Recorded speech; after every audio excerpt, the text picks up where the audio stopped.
For about 1,000 years, the Romans were very busy conquering people and changing the world. Some of their inventions and their fantastic adaptations of existing concepts have an impact on us today. Let's go on a journey back in time and take a look at some of those Roman innovations. Welcome to the Roman Empire.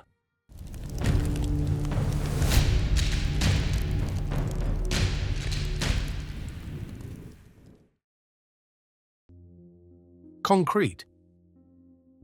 Literally underpinning the Romans' architectural achievements was concrete. It was made from a mixture of volcanic ash, sand, quicklime, water, and an aggregate of brick or rock pieces. The ash initiated a chemical reaction that, when mixed with the lime and water, produced a construction material that set hard, even underwater. Concrete was used from about 300 BC all across the empire, as the Romans realized that the quick-drying material was much easier to build with than using stone or brick. Concrete was used to build many of their most lasting public buildings, like the Colosseum, the Pantheon, and the Pont du Gard aqueduct bridge in the south of France. It was definitely less expensive and quicker than using solid marble and meant that larger and more complex structures could be built, helping to create the infrastructure that made the Roman Empire so powerful.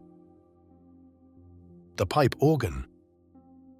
It was during the 3rd century BC that Ctesibius of Alexandria invented the hydraulis, the world's first keyboard instrument. The energy of water was used to drive air pressure into the pipes.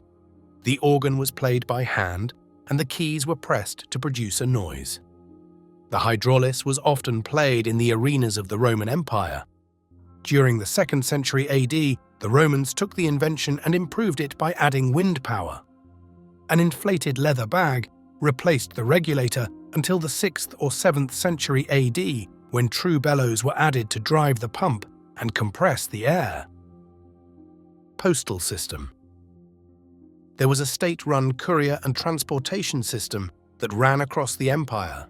Named Cursus Publicus, it was created by Emperor Augustus in the 1st century and used a complex network of thousands of stations.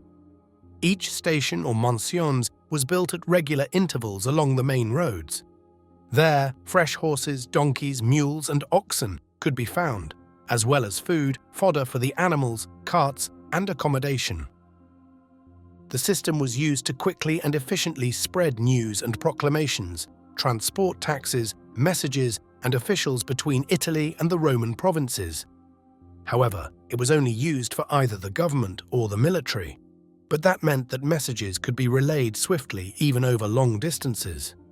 To stop the system from getting clogged up and becoming overwhelmed, any abuse of the scheme was strictly forbidden, and couriers had to carry a special document known as a diplomata to prove they had permission to use the system's resources.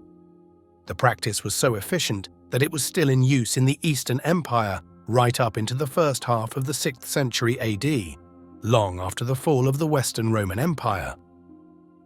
The Cursus Publicus is considered a forerunner of the postal services we use today, yet more evidence of how Roman ingenuity held their huge empire together. Aqueducts. These awe-inspiring structures were built extensively throughout the empire to carry fresh water to town centers and fill public baths, toilets, fountains, and even some wealthy private households with water. Having clean water had a huge impact on sanitation and public health, and clean streets meant a reduction in the spread of disease, which helped to create prosperity and economic growth. There was always the bonus that they looked amazing too.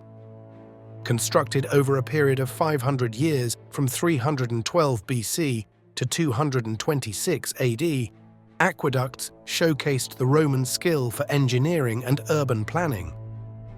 Gravity was used to maintain a continuous flow of clean water that was transported from the source, like a stream or spring, often many miles away to populated areas.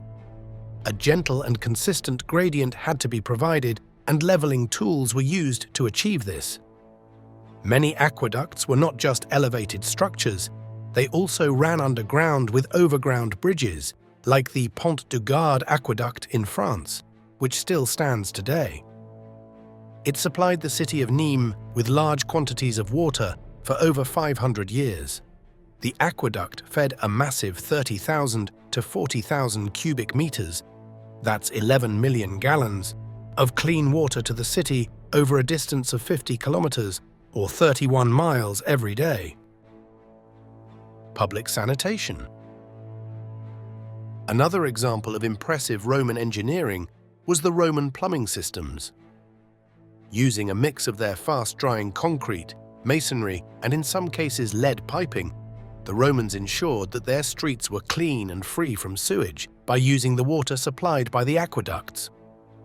Connected drainage pipes ran beneath urban areas to public bathrooms and were flushed regularly, the waste being dumped out into the nearest large body of water. As testament to the longevity of their sanitation system, the Cloaca Maxima network in Rome is still in use today. Roman numerals. The first use of the numbers dates back to sometime between 900 and 800 BC, when the need for a universal counting system arose. The Romans used the symbols 1, V, X, L, C, D, and M from the Latin alphabet to represent an amount. In the West, Roman numerals began to be replaced in the 14th century, but are still used today in many ways, such as regnal numbers, book chapters, and movie titles. Multi-storey apartment buildings. Ancient Rome was a densely populated city. One way to solve the housing problem was to build up. Insulae, the word is Latin for islands, were usually constructed with commercial space or a workshop on the ground floor with residential apartments above. The idea spread across the empire to accommodate the growing population. There were, however, safety concerns over building collapses and fires. The fire extinguisher. Fire is always going to be a problem in timber-framed buildings. Emperor Nero insisted that every house should have some way of putting out a fire in 1st century Rome. One early form of extinguisher was made from egg whites and vinegar. The vinegar would put out the heart of the fire, and the egg white would act as a barrier to prevent any oxygen from feeding the flames. Newspapers. Rome was the first empire to fully employ a system of written circulating news. The publication Acta Senatuses discussed the business of the Roman Senate, but was kept out of the public domain until 59 AD, when Julius Caesar decided to have it published as one of his popular reforms. Then the Acta Deuma, or daily events, was added and continued until AD 222. The Acta message boards were displayed in public areas such as the Forum. They were like a daily newspaper and gave out information on current affairs such as military campaigns and victories, political news, major scandals, births, deaths, and trials. Glass windows. It was the Phoenicians who are thought to have discovered glassmaking in 2000 BC. However, by the 1st century AD, the Romans had improved the technique with the innovation of glass blowing. This meant that the glass was of a better quality and mass production was possible. Evidence suggests that by AD 100, when most windows were just holes in the wall, some rich householders were putting in panes of glass. Exactly how they made the window panes flat is unknown, but it's possible the glass sheets were made by pouring molten glass into a mold or by pulling warm glass into shape. There are even a couple of written sources that refer to the legendary lost invention of flexible glass that could be dropped without breaking. Underfloor heating. The hypocaust was a forerunner to our modern central heating system. A network of hollow pipes or tubes was built beneath the floor or inside the walls, and a furnace heated the air in those spaces, circulating to warm the building. It meant that even large areas could be heated effectively and efficiently. The system was often used in wealthier homes and in Roman bathhouses to heat not just the building, but also the pools of water. The road network. Of course, roads weren't invented by the Romans. The oldest surviving paved road in the world was constructed in Egypt about 4,600 years ago. The Persian king Darius reordered and rebuilt the royal road from an existing ancient highway in the 5th century. But it was the Romans who saw the possibilities of these early roads, improved them, and ran with the idea. At the height of the empire, their sophisticated system of straight, paved roads improved trade, communication, and ease of movement for their army. Radiating from the capital of Rome, there were 29 military roads and 113 provinces, with another 372 main highways.